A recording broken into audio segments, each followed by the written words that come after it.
एक फायदा है कि भाई अभी लेने पे बहुत कम रेट में मिल जाएगा क्या। हाँ, अभी ले लोगे तो भाई देखो, ये बोलते हैं करेक्शन होती है मार्केट में, है ना। तो जब मार्केट में करेक्शन हो रही है तो यही सबसे बढ़िया मौका है ना इन्वेस्ट करने का। मतलब मार्केट में करेक्शन हो रहा है तो यहाँ पे करेक्शन का मतलब क्या है। करेक्शन का मतलब ये है कि जो हमारे पास किसी भी रीजन से जो फॉरेन इंस्टीट्यूशन इन्वेस्टर्स थे, FPI बोलते हैं या FII। FII भी बोलते हैं, FPI भी होता है, फॉरेन पोर्टफोलियो इन्वेस्टर्स। ठीक है, ये दो तरीके के इन्वेस्टर्स होते हैं। अब जब यूएस मार्केट का, अब इनको लग रहा है कि यूएस मार्केट में बहुत अच्छा खासा इंटरेस्ट मिल रहा है। यूएस मार्केट का तुम देखोगे हाईएस्ट पे चल रहा है इंटरेस्ट रेट, जो बैंकों में देता है। अच्छा। ठीक है, तो जब फॉरेन इन्वेस्टर्स को लग रहा था कि इंडिया में पोटेंशियल है, उन्होंने पहले पैसा इन्वेस्ट किया हुआ था। कोविड से FIIs ने, FPIs ने पैसा इंडिया के अंदर इन्वेस्ट कर रहे थे। Indian economy, India's best economy and all, world first economy, manufacturing बनेगी, वो बनेगी, वो बनेगी। उन्होंने अपना किया। कोविड के टाइम, कोविड से लेकर 2 साल तक उन्होंने रेगुलर इन्वेस्टमेंट किया। इन्वेस्ट करने के बाद मार्केट बढ़ गया, सारे स्टॉक प्राइस बढ़ गए उस समय। अब अब उनको लग रहा कि यूएस मार्केट का ट्रम्प आ गया है, तब ट्रम्प ऐसा कुछ ना कुछ ऐसा जरूर करेगा, तुम देखना। ट्रम्प ऐसा जरूर कुछ ना कुछ ऐसा करेगा कि जो इंडियन इकोनॉमी के लिए रॉन्ग होगा। ठीक है, रॉन्ग होगा, तुम देख लेना ये चीज।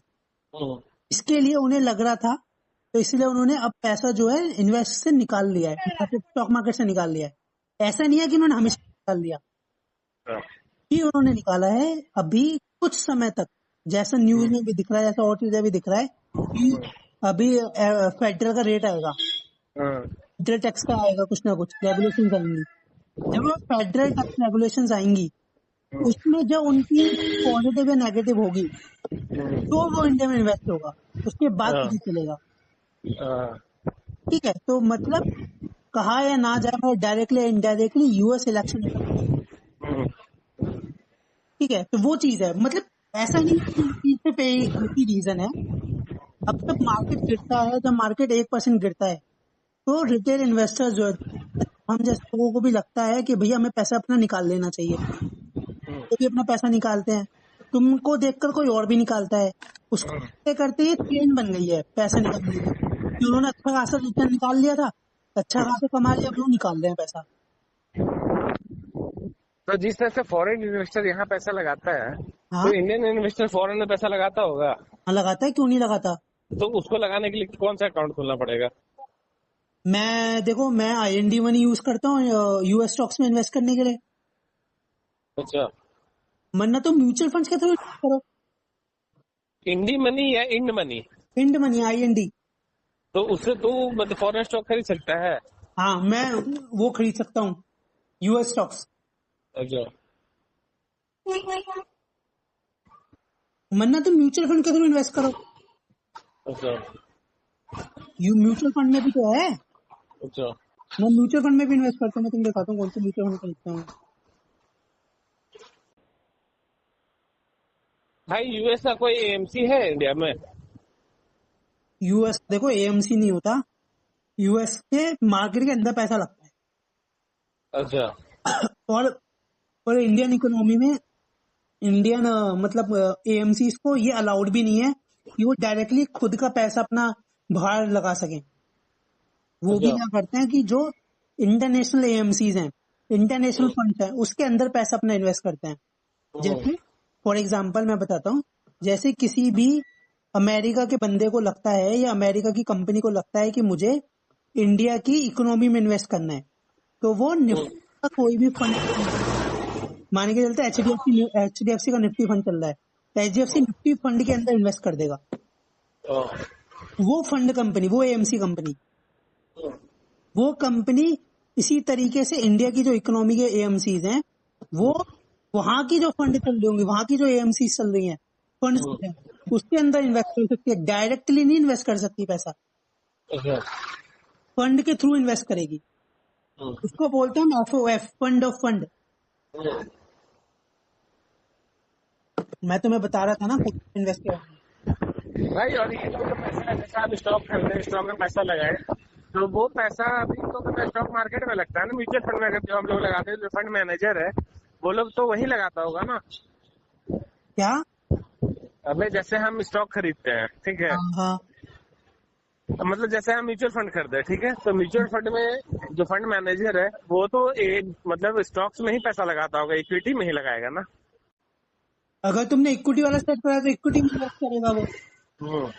अगर तुमने वो सेलेक्ट करा है जो हाइब्रिड है, डेप्ट है, लिक्विड है, तो लिक्विड में इन्वेस्ट करेगा। वो तो थीम्स होती है ना, इन्वेस्टमेंट ऑब्जेक्टिव क्या है। अच्छा। हर एक फंड का जब तुम देखते हो तो उस पर लिखा आता है ना कि कहाँ इन्वेस्ट करेगा पैसा। हम्म। एक तो सेक्टोरियल फंड्स होते हैं, जो 3 फंड जो हम्म। सेक्टोरियल फंड है हम एक तरीके से बोलते हैं। हम्म। दूसरा होता है हाइब्रिड वाला, जो आपका शॉर्ट टर्म फंड जिसमें लगाता है, बैंक सिक्योरिटीज एंड ऑल, इसमें पैसा लगाया जाता है। ठीक है। तीसरा आपका इन जगह होता है ये लिक्विड फंड, जो बैंक जो आपके छोटे छोटे खर्च कंपनियों को चलाने के लिए जो लोन चाहिए होता है ना, छोटा छोटा, जो हम्म। करीब कर 1 महीने का लोन होता है, 2 महीने का लोन होता है, हम्म। उन पे जाकर पैसा लगता है। उसके लोग बोलते हैं कैश एंड कैश रिसिप्ट। अपने डेली खर्चे चलाने के लिए जो पैसा चाहिए होता है वो होता है लिक्विड फंड्स। मतलब हमको डेली पैसा अपना खर्चा निकालना चाहिए, तो मतलब लिक्विड फंड में डालना होगा। हाँ, क्या उसको तुम्हें उसमें मैंने क्या? बताया नहीं था। तुम्हें मैंने एक बताया नहीं था, एक तुम कह रहे थे मेरे पे 10 लाख रुपए हैं, मुझे लगता है अभी पैसा इन्वेस्ट करना चाहिए। मैंने कहा था लिक्विड फंड में इन्वेस्ट कर दो, हम्म। अभी बैंक से अच्छा खासा इंटरेस्ट मिल जाएगा। जब तुम्हें लगे कि उसे तुम्हें इक्विटी में इन्वेस्ट करना है, उसको स्विच कर दो। बोला नहीं था मैंने परसों तरसों? ये बताओ, लिक्विड फंड में इन्वेस्ट करने में क्या रेट ऑफ इंटरेस्ट रहता है भाई? वही 5-6%। 5-6% ईयरली? हाँ। तो फिर डेली यूज के लिए कैसे पैसा मिलेगा उससे? हमारे लिए नहीं है वो डेली यूज, कंपनियों को जो चाहिए होता है यूज के लिए। अच्छा। अरे जब तुम कोई मैन्युफैक्चरिंग प्लांट चलाओगे या कंपनी चलाओगे तो तुम्हारा रोज का खर्चा आएगा ना कुछ ना कुछ। हम्म। कहाँ से कैश लाओगे? हम्म।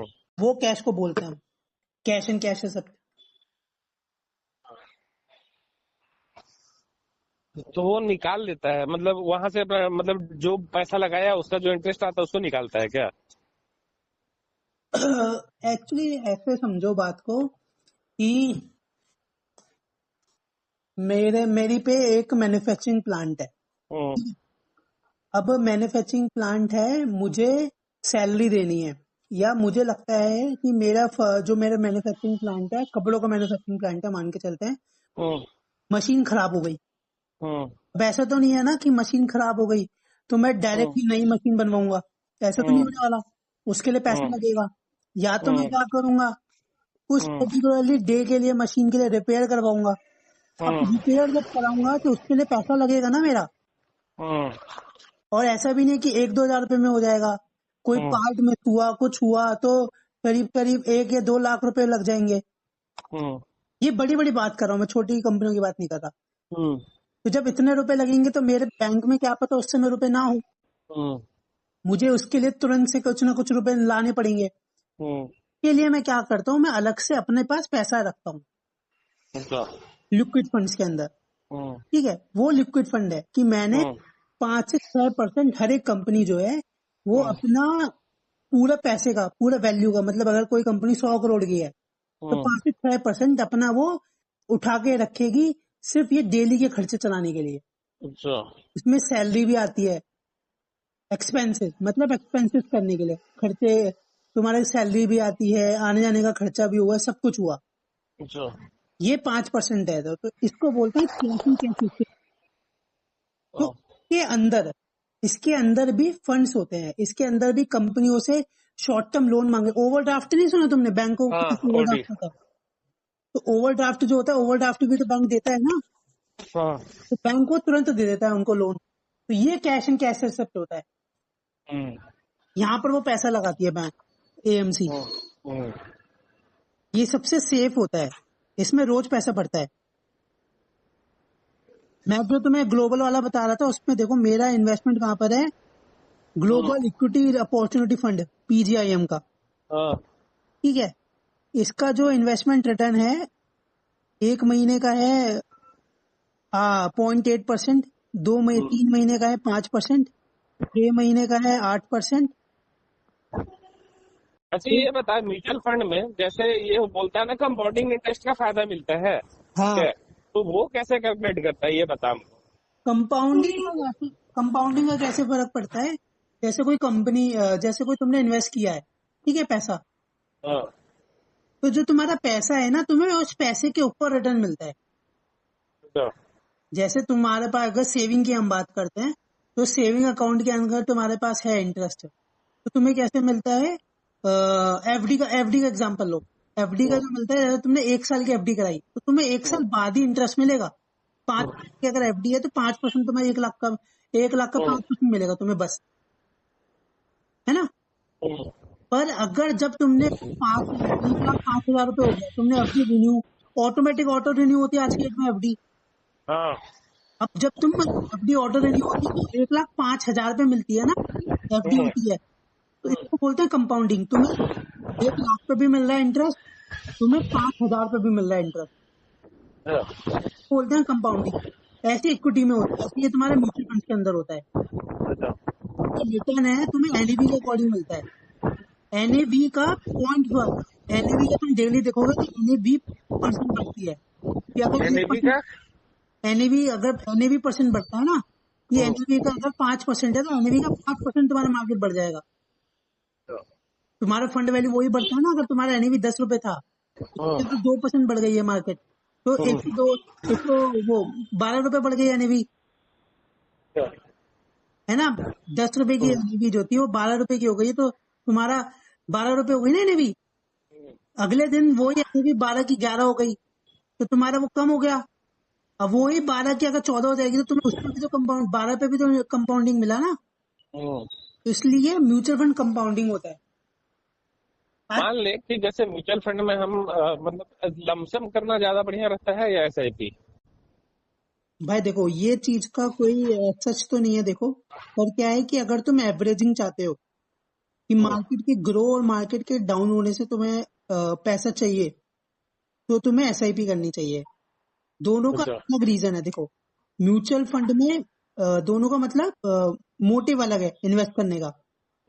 एसआईपी वो लोग करते हैं, एसआईपी वो लोग करेंगे जिनको रेगुलर बेसिस पे इन्वेस्ट करना है, जिन्हें वन टाइम पे पैसा, उनके पास इतना पैसा नहीं है, या वो इतना एक साथ पैसा इन्वेस्ट करना नहीं चाहते, वो एसआईपी करेंगे, ठीक है। अब लमसम वो करेंगे कि जिन पे एक साथ पैसा आ गया। अब उन्हें लगता है कि पैसा मुझे आ गया मेरे पे एकदम से, मुझे एक बार में आज ही आज पैसा लगा देता हूँ, मैं इन्वेस्ट कर देता हूँ, तो मेरे लिए बेनिफिट मिलेगा, तो वो लोग लमसम करेंगे। तो जैसे मान लो हम 10 लाख का लमसम करके छोड़ दिए, ठीक है, हाँ, तो 5-10 साल बाद कम से 20 लाख 25 लाख हो जाएगा। अब वो तो डिपेंड करता है ना कि कहाँ लग रहा है, क्या मार्केट कंडीशन चल रही है। अच्छा, अगर तुम ये मान के चलो आज की सिचुएशन होती में तो 10 लाख में चढ़ जाता है क्या? और क्या 10%। तो भाई ये तो तय है कि आने वाले समय में मार्केट तो मतलब रिकवरी करेगा, ठीक है, रिकवरी करेगा तो जो स्टॉक और जो म्यूचुअल फंड गिरा हुआ है सब ऊपर उठेगा। बिल्कुल ठीक बात है। तो अभी लगा दे तो कम में खरीदाएगा। हाँ, तो इसलिए तो मैंने तुमसे कहा था, जब तुम कह रहे थे मेरे को कि कब इन्वेस्ट करना चाहिए, तो मैंने बताया नहीं था। मैंने कहा क्या करो आप, तुम लिक्विड फंड में पैसा अपना लगा दो। लिक्विड फंड में 7 दिन बाद तुम पैसा निकाल सकते हो। वो अच्छा, वो राखा जो स्विच होता है